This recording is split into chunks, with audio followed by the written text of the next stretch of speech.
ನಮಸ್ತೆ ನವಕರ್ನಾಟಕ ಟಿವಿಗೆ ಸ್ವಾಗತ.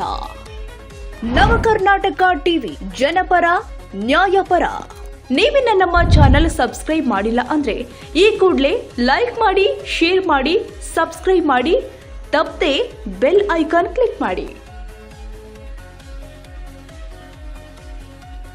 ಚಿಕ್ಕೋಡಿ ಪಟ್ಟಣದ ವಿವಿಧ ಹೋಟೆಲ್ ಹಾಗೂ ಢಾಬಾಗಳಲ್ಲಿ ಅನಧಿಕೃತವಾಗಿ ವಾಣಿಜ್ಯ ಉದ್ದೇಶಕ್ಕಾಗಿ ಬಳಕೆ ಮಾಡಲಾಗುತ್ತಿದ್ದ ಗೃಹ ಬಳಕೆ ಅನಿಲ ಸಿಲಿಂಡರ್ಗಳ ವಿರುದ್ಧ ಚಿಕ್ಕೋಡಿ ತಹಶೀಲ್ದಾರ್ ರಾಜೇಶ್ ಬುರ್ಲಿ ಅವರ ನೇತೃತ್ವದಲ್ಲಿ ಆಹಾರ ಇಲಾಖೆ ಅಧಿಕಾರಿಗಳು ಭರ್ಜರಿ ದಾಳಿ ಮಾಡಿ ಒಟ್ಟು 29 ಸಿಲಿಂಡರ್ಗಳನ್ನು ವಶಕ್ಕೆ ಪಡೆದುಕೊಂಡಿದ್ದಾರೆ.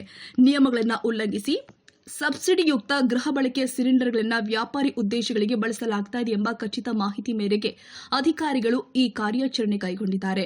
ದಾಳಿಯ ವೇಳೆ ಕೆಲ ಪ್ರತಿಷ್ಠಿತ ಹೋಟೆಲ್ ಹಾಗೂ ಢಾಬಾಗಳಲ್ಲಿ ಅಕ್ರಮವಾಗಿ ಗೃಹ ಬಳಕೆ ಸಿಲಿಂಡರ್ಗಳನ್ನು ಬಳಸುವುದು ಪತ್ತೆಯಾಗಿದ್ದು, ಕೂಡಲೇ ಅಧಿಕಾರಿಗಳು ಅವುಗಳನ್ನು ಜಪ್ತಿ ಮಾಡಿದ್ದಾರೆ. ಕಠಿಣ ಕ್ರಮದ ಎಚ್ಚರಿಕೆ.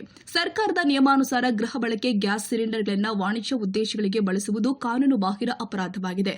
ಇಂತಹ ಅಕ್ರಮ ಚಟುವಟಿಕೆಗಳಲ್ಲಿ ತೊಡಗುವವರ ವಿರುದ್ಧ ಮುಂದಿನ ದಿನದಲ್ಲಿ ಮತ್ತಷ್ಟು ಕಟ್ಟುನಿಟ್ಟಿನ ಕಾನೂನು ಕ್ರಮ ಕೈಗೊಳ್ಳಲಾಗುತ್ತೆ ಎಂದು ತಹಶೀಲ್ದಾರ್ ರಾಜೇಶ್ ಬುರ್ಲಿ ಅವರು ಕರಾರುವಕ್ಕಾಗಿ ಎಚ್ಚರಿಕೆ ಕೊಟ್ಟಿದ್ದಾರೆ. ಅಲ್ಲದೆ ಪಟ್ಟಣದ ಎಲ್ಲಾ ಹೋಟೆಲ್ ಹಾಗೂ ಧಾಬಾ ಮಾಲೀಕರು ಕಡ್ಡಾಯವಾಗಿ ಅಧಿಕೃತ ವಾಣಿಜ್ಯ ಸಿಲಿಂಡರ್ಗಳನ್ನೇ ಬಳಸಬೇಕು ಅಂತ ಕಟ್ಟುನಿಟ್ಟಿನ ಸೂಚನೆ ಕೊಟ್ಟಿದ್ದಾರೆ.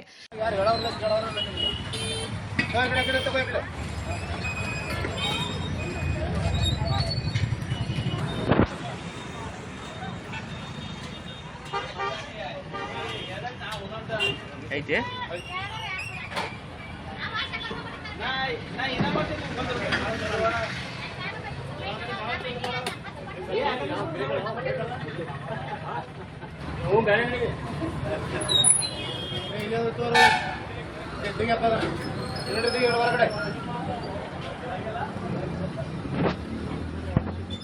ಈ ಕಾರ್ಯಾಚರಣೆಯಲ್ಲಿ ಆಹಾರ ಇಲಾಖೆ ಶಿರಸ್ತೆದಾರು ಆದ ಹನುಮಂತ ಕಾಂಡೇಕರ್ ಹಾಗೂ ಆಹಾರ ನಿರೀಕ್ಷಕರು ಆದ ಐಶ್ವರ್ಯ ದಿವಟೆ ಅವರು ಉಪಸ್ಥಿತರಿದ್ದು ಪ್ರಮುಖ ಪಾತ್ರ ವಹಿಸಿದ್ರು. ಮಹೇಶ್ ಶರ್ಮಾ, ನವಕರ್ನಾಟಕ ಟಿವಿ.